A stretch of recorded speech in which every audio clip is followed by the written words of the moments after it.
Hello friend, welcome to Ganesh Arpita blog channel को। आज आम करवा मोरा माछ तरकारी। चलतु जी वीडियो को। वीडियोटी भल लगे निश्चय लाइक शेयर सब्सक्राइब करूँ और पाखर बेल आइकन को दबाइबा जमार भी भूलुनी। चलतु जी वीडियो को। ये मुझे गोटा मसला नहीं जाइए, गोटा जीरा सोरिष अदा रसुण गोटा सुखिला लंका को नहीं जाइए। मुझे कटा पियाज को नहीं जाइए।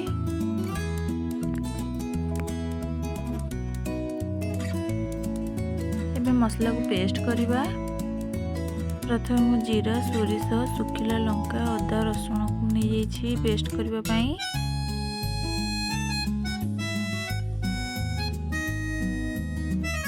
अल्प टिके वाटर दबा। आम पेस्ट करवा। पियाज को पकेवा। पियाज को पकई सारी आम पेस्ट करने को।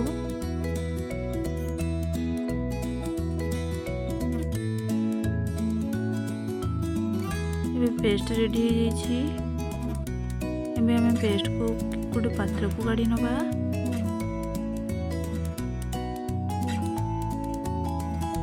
मसला वाटर को भी मुझे गोटे पात्र को काढ़ी देछि।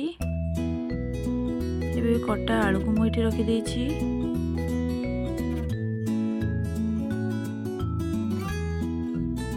माछ को भी ये रखी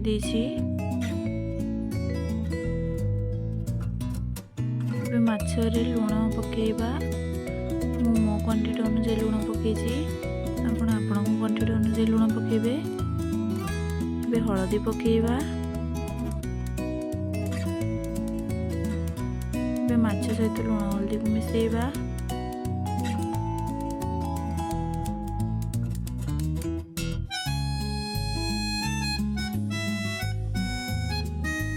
माछ को आम भाजवा। प्रथम मुझे कड़े बसई देछि। कड़े भलसे गरम होला पर तेल पकेवा।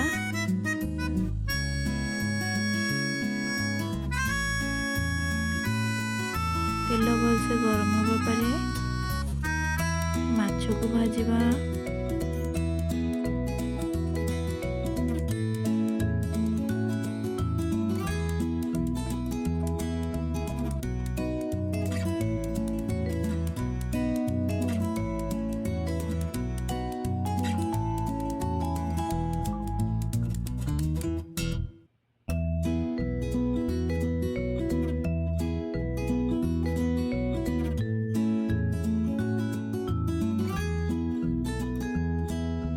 आम माछ को उल्टा पट को उठाइबा।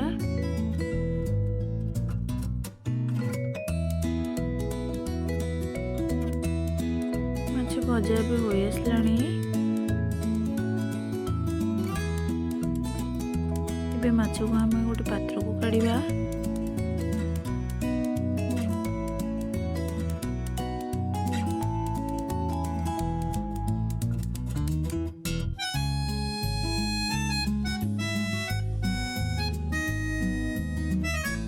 आलू को अल्प टिके तेल भाजवा।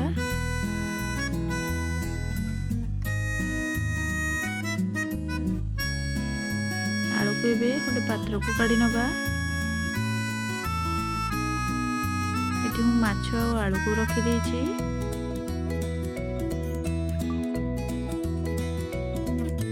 आम कड़े तेल पकेवा।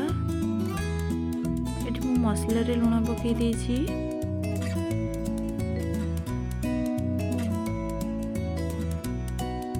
एबे आम मसला को पकेवा।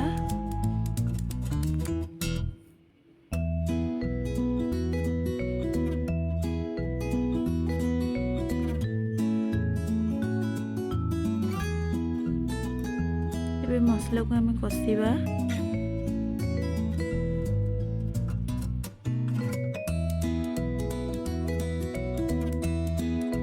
एबे हळदी पकई देछि।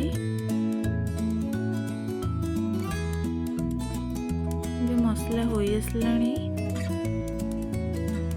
मसलार तेल बाहर जाना मसला हो गलानी। एबे मो क्वांटिटी अनुसार पानी देछि। आपण क्वांटिटी अनुसार पानी देबे।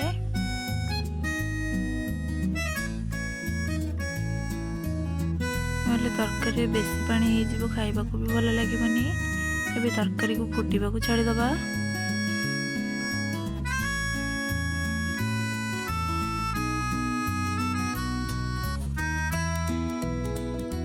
ଏବେ ତରକାରୀ ଫୁଟିଲାଣି। ଫୁଟିବା ସମୟରେ ଏବେ ଆଳୁ ଆଉ ମାଛକୁ ପକେଇବା।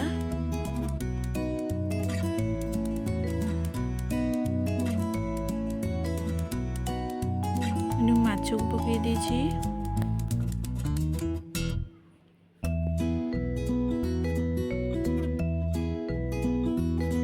ଏବେ ସବୁକୁ ପକାଇ ତରକାରୀକୁ କିଛି ସମୟ ଫୁଟିବାକୁ ଛାଡ଼ିଦେବା। ତରକାରୀ ବି ଫୁଟି ଆସିଲାଣି। ଦେଖନ୍ତୁ କେମିତି ଦେଖାଯାଉଛି ତରକାରୀ। ଖାଇବାକୁ ବି ବହୁତ ଟେଷ୍ଟ ଲାଗିବ। ତରକାରୀ ବେଶୀ ଝୋଳ ରଖିବେନି। ତରକାରୀ ଶେଷରେ ଆମ୍ବୁଲକୁ ପକାଇବା। ମଝିରେ ଆମ୍ବୁଲ ପକାଇବେନି, ନଚେତ ଆଳୁ ସିଝିବନି। ଆମ୍ବୁଲକୁ ପକାଇ ଟିକେ ତରକାରୀକୁ ଫୁଟିବାକୁ ଛାଡ଼ିଦେବା। ଦେଖନ୍ତୁ ତରକାରୀ କେମିତି ଲାଲ ଆଉ ଗ୍ରେଭି ଦେଖାଯାଉଛି। ଆଜିର ଭିଡ଼ିଓ ସରିଯାଇଛି। ପୁଣି ଦେଖା ହେବ ନେକ୍ସଟ ଭିଡ଼ିଓରେ।